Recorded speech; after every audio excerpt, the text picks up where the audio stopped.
Hey everyone, welcome back to the channel. I'm Mono, and if you're watching this right now, you're already doing something that most people never bothered to do. You're educating yourself about money. And that single habit alone puts you ahead of nearly 70% of the population. Now, here's a question I want you to sit with for a second. Two people start investing at the same time. Same income, same starting capital, same market conditions. Fast forward 20 years, one of them has built generational wealth, and the other is still living paycheck to paycheck, wondering where all their money went. What separates them? It's not luck. It's not connections. It's not even intelligence. It comes down to just a handful of rules. Rules that wealthy investors follow almost religiously, and rules that most broke investors have never even heard of. Today, I'm going to walk you through all 7 of them, with real data and real numbers, so you can see exactly why these rules matter. Before we dive in, hit that subscribe button and tap the bell notification. We drop investing content every single week that could change how you think about money. All right, let's get into it. Rule number 1, and honestly, the most powerful rule on this entire list, is to start investing as early as humanly possible. Not next month, not when you feel ready, now. Let me give you the data that makes this undeniable. According to a study published by J.P. Morgan Asset Management, if you invest just $10,000 at age 25 and never add another rupee or dollar to it, assuming an average annual return of 10%, which is roughly the historical average of the S&P 500 over the last 50 years, that $10,000 becomes approximately $452,000 by the time you turn 65. That's 45 times your original investment. Now, let's say you wait just 10 more years and start at 35 instead. That same $10,000, with the same 10% annual return, becomes only $174,000 by age 65. You lost nearly $280,000 just by waiting 10 years. That gap is the power of compound interest, and it's what Albert Einstein reportedly called the 8th wonder of the world. Wealthy investors understand this deeply. They don't wait for the perfect moment because they know the perfect moment was yesterday. The second best moment is today. And here's the kicker. A 2023 Vanguard report found that nearly 63% of investors who started after age 40 expressed significant regret about not starting sooner. Don't be part of that statistic.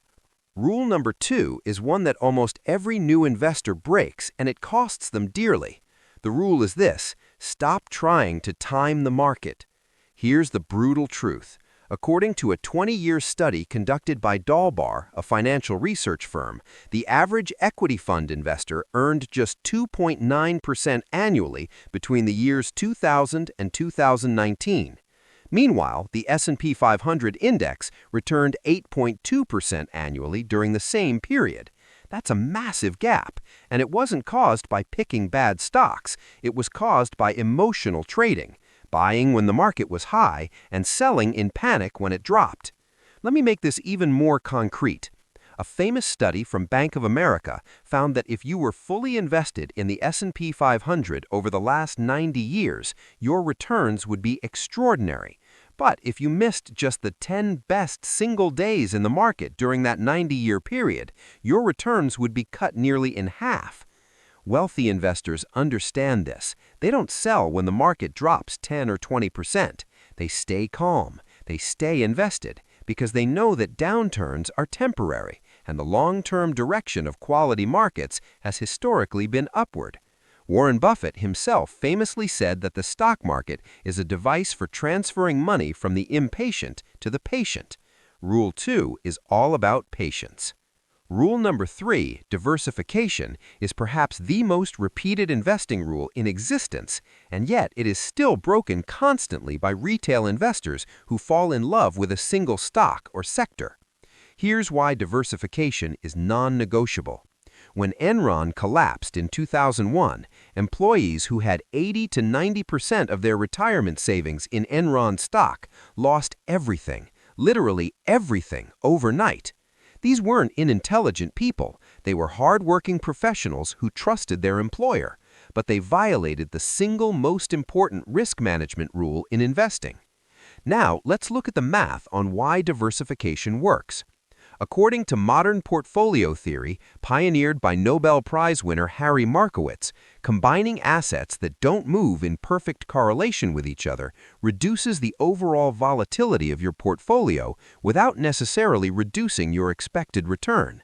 In plain English, you can manage your risk without sacrificing your gains just by holding the right mix of assets. A well-diversified portfolio typically spreads across domestic equities, international equities, fixed income like bonds, real assets like real estate, and sometimes alternative investments.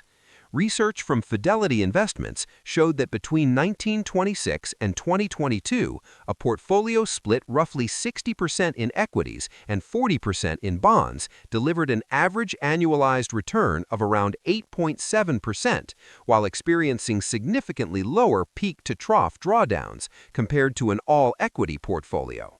Wealthy investors don't put all their eggs in one basket.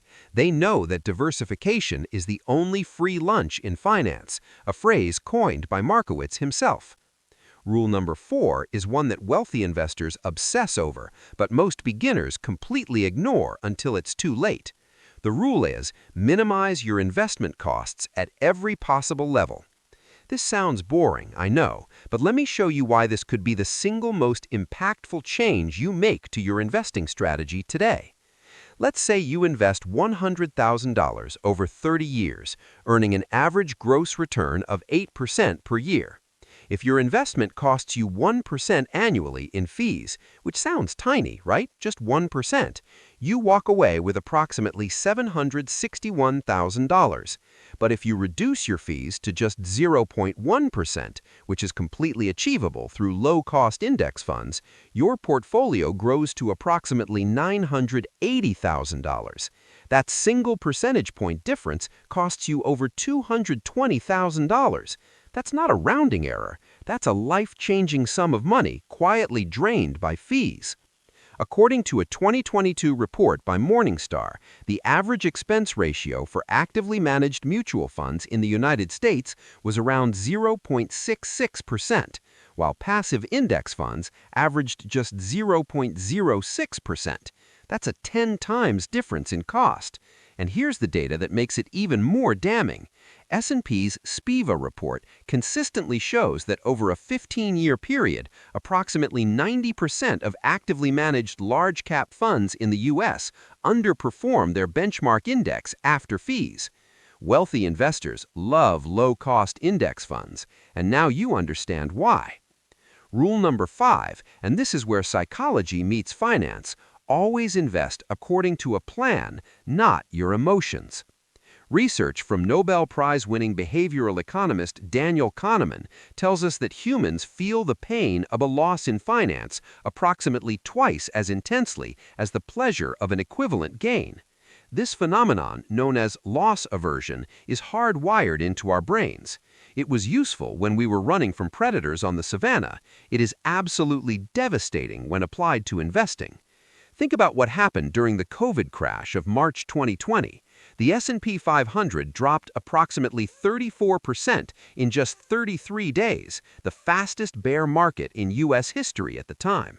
Millions of retail investors panic sold at or near the bottom.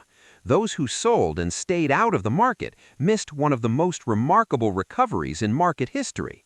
The S&P 500 not only recovered, but went on to hit all-time highs within just 5 months. Investors who had a written plan that said, "I will not sell during a market correction of 30% or more," they kept their wealth. Those who reacted emotionally did not. A Fidelity internal study famously found that its best-performing investor accounts were those that belonged to people who had either forgotten they had an account or were deceased. That's how powerful a do-nothing, stick-to-the-plan approach can be. Your investing plan should define how much you invest each month, what your asset allocation looks like, under what conditions you would rebalance, and what your target time horizon is.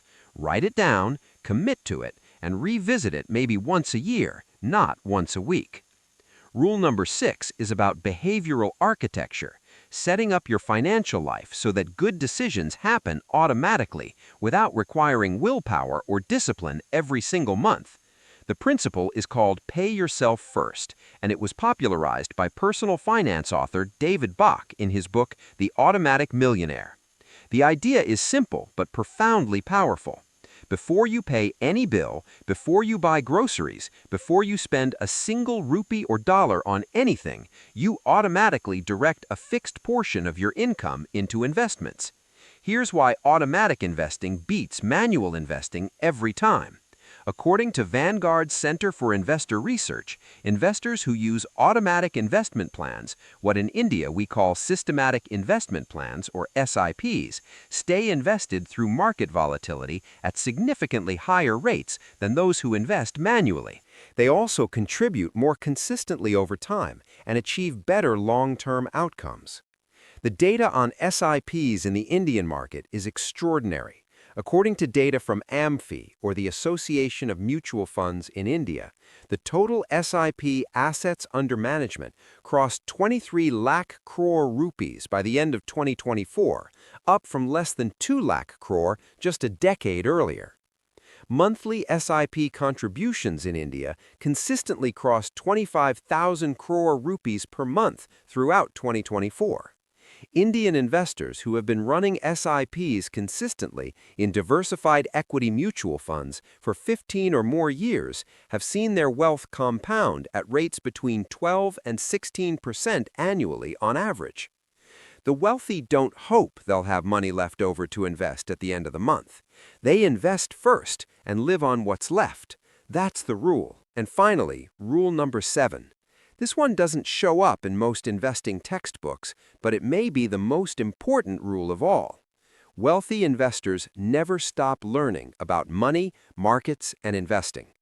Warren Buffett, the man whose net worth as of early 2025 exceeds $130 billion, reportedly spends 5 to 6 hours a day reading newspapers, annual reports, company filings, industry analyses. He's 84 years old, and he still reads like a student.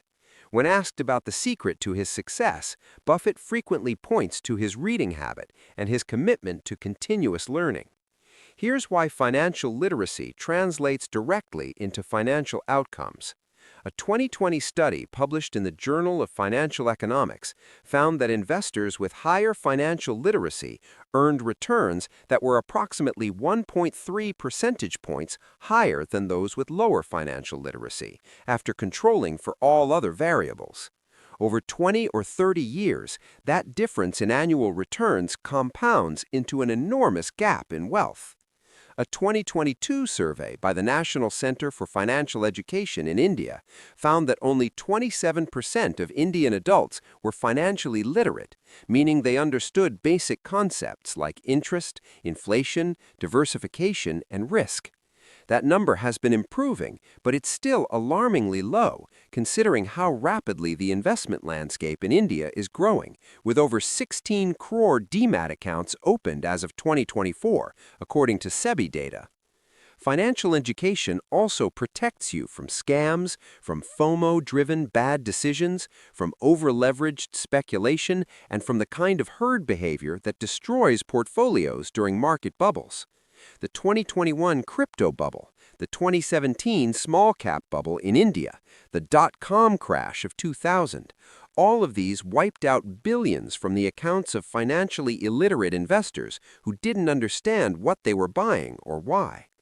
Wealthy investors treat every book, every course, every YouTube video, yes, including this one, as an investment in themselves. And that investment, unlike any stock or mutual fund, can never be taken away from you.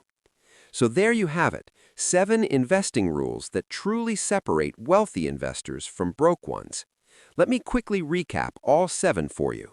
Rule 1. Start early. Time and compounding are your greatest assets. Every year you delay costs you far more than you realize. Rule 2. Never time the market. Stay invested through volatility. Missing just the 10 best days in the market could cut your returns in half. Rule 3. Diversify. Don't fall in love with any single stock or sector. Spread your risk intelligently across asset classes.